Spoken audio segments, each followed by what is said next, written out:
satu ibadah kita yang nanti kita alami di akhirat dengan harapan itu usia kita dalam keadaan husnul khotimah. Amin ya rabbal alamin. Melanjutkan kajian kita setelah kita membahas tentang rukun-rukun sholat Jumat, rukun-rukun khutbah.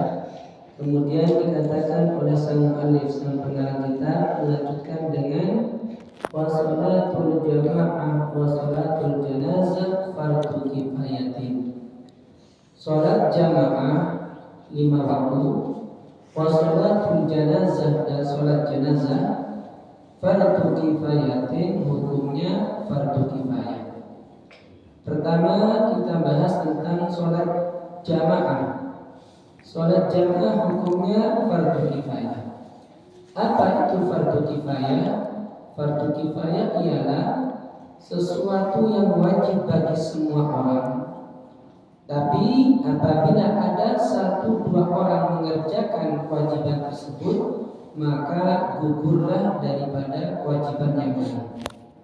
Contoh, kita berada di Singosari ini. Berada di Singosari, maka wajib ada di Singosari ini sholat jamaah. Dan sholat jamaah di sini yang dikatakan jamaah itu bukan sholat berjamaah di rumah, tapi dikatakan berjamaah di sini adalah sholat berjamaah di tempat umum atau di tempat terbuka.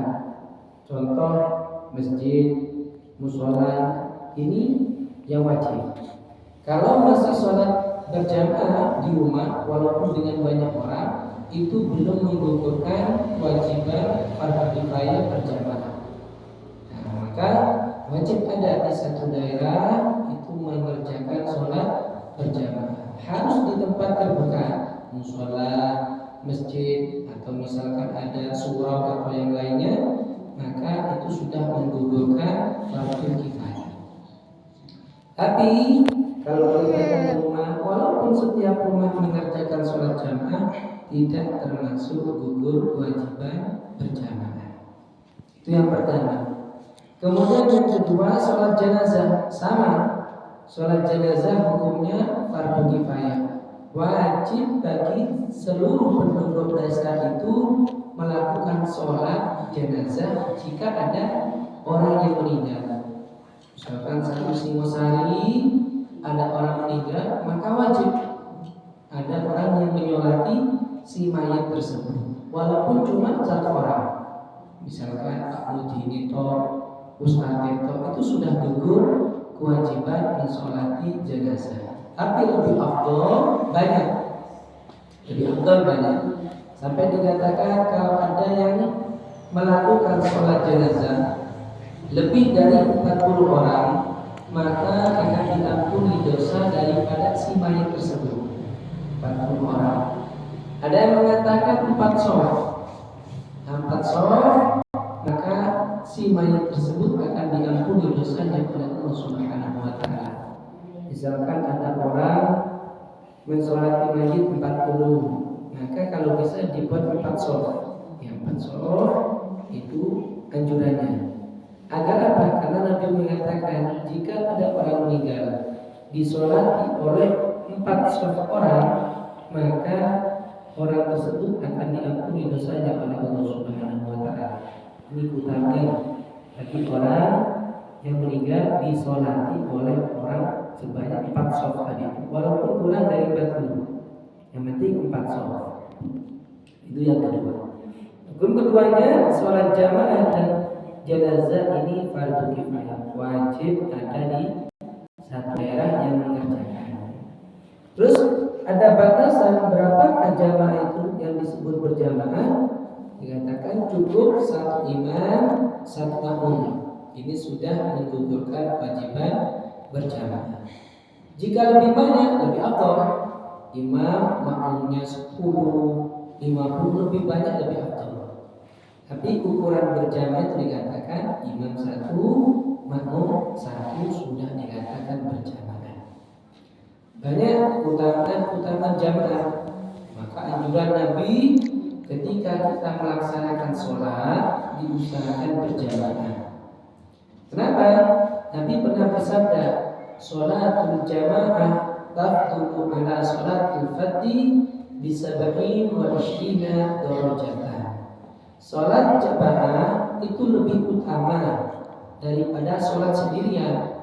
Bandingannya berapa? 27 derajat. Kasarannya itu bayarannya. Kalau kita sholat sendirian, misalkan sholat sendirian, bayarannya itu 1 juta. Tapi kalau kita lakukan sholat isya tadi itu dengan berjamaah, kita dapat bayaran 27 juta. Orang yang pintar, yang cerdas pasti milih 27, pasti. Gak mungkin gak usah aku boleh saya 4 juta mas. Soalnya aku gak butuh dia banget. Orang yang pintar pasti milih yang lebih banyak pahalanya. Karena pahala ini adalah bekal kita nanti menghadap kepada Allah. Lebih banyak pahala, maka dia lebih banyak nanti berhaknya masuk surga. Tapi kalau pahalanya sedikit, masuk surga itu sulit. Ya, karena orang itu bisa masuk surga karena rahmat Allah Subhanahu wa taala. Tidak ada orang masuk surga itu dengan amalnya, enggak ada. Karena banyak sholat masuk surga, enggak. Karena banyak ngaji masuk surga, enggak. Banyak baca Quran masuk surga, enggak. Tapi apa? Karena rahmat Allah Subhanahu wa taala. Tapi caranya agar kita dapat rahmat Allah bagaimana? Perbanyak pahala tadi. Banyak sholat, nanti Allah ridho. Kalau Allah ridho beri rahmat. Kalau dapat rahmat Allah, otomatis nanti masuk surga. Maksudnya begini, bukan orang banyak ibadah masuk surga.